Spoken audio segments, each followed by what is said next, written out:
అఖండ 2 movie అస్సలు బాలేదు తెలుసా? ఎంత చెత్త అంటే అంత వరస్ట్ అబ్బా! నాకైతే అసలు మూవీ అస్సలు నచ్చలేదు. అసలు ఆ మూవీలో అనవసరంగా అసలు బాలకృష్ణ గారు అనవసరంగా సినిమా చేశారు. అఖండ 1తోనే ఆగిపోయి ఉంటే బాగుండేది. అఖండ 2 అనేది అస్సలు బాలేదసలు. ఆ డైరెక్టర్ అసలు దాన్ని ఎలా తీశారో అర్థం కావట్లేదు. దానిలో అసలు యాక్టింగే బాలేదు. మెయిన్ కంపోజిషన్ బాలేదు అసలు. మ్యూజిక్ బాలేదు. నేనైతే అసలు ఈ మూవీకి వచ్చేసి 1 స్టార్ రేటింగ్ కూడా ఇవ్వాలనుకోవట్లేదు. ఒక టమాటా అయితే ఇవ్వగలుగుతా. అది కూడా హీరోయిన్ చూసి ఇస్తున్నా. అని గనక ఇవ్వాలంటే ఫస్ట్ వాళ్ళని 2 కొట్టర్రి. ఎందుకంటే మూవీ అనేది అందరికీ నచ్చాలని రూల్ లేదు.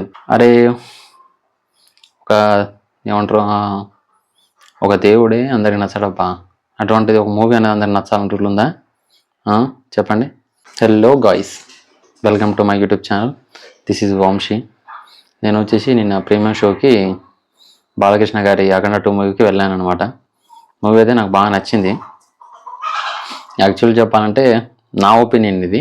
నేను మళ్ళీ చెప్తున్నా, ఇది ఏదో రివ్యూ అని కానీ లేదంటే నేను నా ఒక్కని ఒపీనియన్ మీద మీరు ఎప్పుడు సినిమాని డిపెండ్ అవ్వగలరు ఎప్పుడైనా సరే.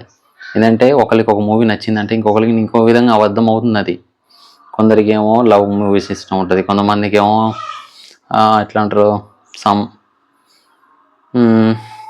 ఫిక్షన్ మూవీస్ కానీ లేదంటే హారర్ మూవీస్ కానీ అట్లా. సో ఒక్కరి మీద ఎప్పుడు డిసైడ్ అవ్వకర్రి. దీనికి రివ్యూ అని కానీ లేకపోతే రేటింగ్స్ అని కానీ చూడగర్రి. ఏదైనా మూవీ మీకు నచ్చిందంటే మీరు వెళ్ళి చూడండి, దాని తర్వాతకి మీరు నమ్మండి. అంతేగాని ఇప్పుడు రివ్యూస్ తక్కువ ఉన్నాయి, రేటింగ్స్ బాగాలేవు అని ఇవి నమ్మిరు అనుకోండి, ఎవ్వరు అది నిజం కాదు. ఎందుకంటే అది వాని ఒపీనియన్. అది మీకెందుకు అట్లా ఒపీనియన్ అనిపిస్తుంది చెప్పండి. నాకైతే మూవీ బాగా నచ్చింది. బాలకృష్ణ గారు అసలు యాక్టింగ్ వేరే లెవెల్ అబ్బా. మెయిన్ బాలకృష్ణది ఫైటింగ్ సీన్ ఉంటుంది ఇంట్లో, బాబా వేరే లెవెల్ అసలు. చూస్తే మాత్రం బాలకృష్ణ కానీ బాబా ప్రతి సీన్ వేరే లెవెల్ అసలు. నేనైతే ఈ మూవీకి ఫుల్ స్టార్ రేటింగ్స్ ఇచ్చేస్తా, అంత బాగుంది. అండ్ హీరోయిన్ కూడా బాగుంది, యాక్టింగ్ కూడా. దీనిలో మెయిన్ వచ్చేసి ఎలివేషన్స్.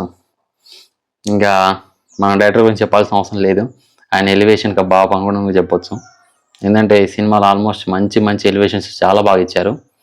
నాకైతే ఈ మూవీ బాగా నచ్చింది.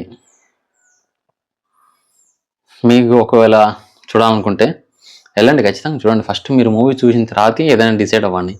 అంతేగాని అది వాళ్ళు చెప్పారు కదా, వీళ్ళు చెప్పారు, వాళ్ళ రివ్యూ బాగాలేదు, ఫలానా రివ్యూ బాగా, అసలు అవి చూడొద్దు ఎప్పుడైనా సరే. ఎందుకంటే ఇప్పుడు ఏదంటారు సంథింగ్ మన చేతికి ఉన్న 5,000 సరిగా ఉండవు. అలాంటిది వానికి మూవీ నచ్చలేదని మీకేదో నచ్చదు అనుకుంటారు చెప్పండి. మీకు నచ్చుద్ది, నచ్చకపోవచ్చు. అది మీరు వెళ్ళి చూసిన తర్వాత డిసైడ్ అవ్వాలి. అది వాళ్ళ మీద వీళ్ళ మీద ఎప్పుడు డిపెండ్ అవ్వద్దు. మీకు కనుక ఆ మూవీ ఖచ్చితంగా నచ్చుతుంది నేను అనుకుంటున్నా. అండ్ ఈ సినిమాలో వచ్చేసి మెయిన్ నాకు నచ్చింది ఏంటంటే ఆల్రెడీ చెప్పేసిన. Thank you. ఇది నా రివ్యూ. మీరు కనుక నా రివ్యూ కానీ నా వీడియో నచ్చినట్లయితే దయచేసి నాకు సబ్స్క్రైబ్ చేయండి, ఫాలో చేయండి. అండ్ మెయిన్లీ థింగ్ ఏంటంటే జై హింద్. Thank you.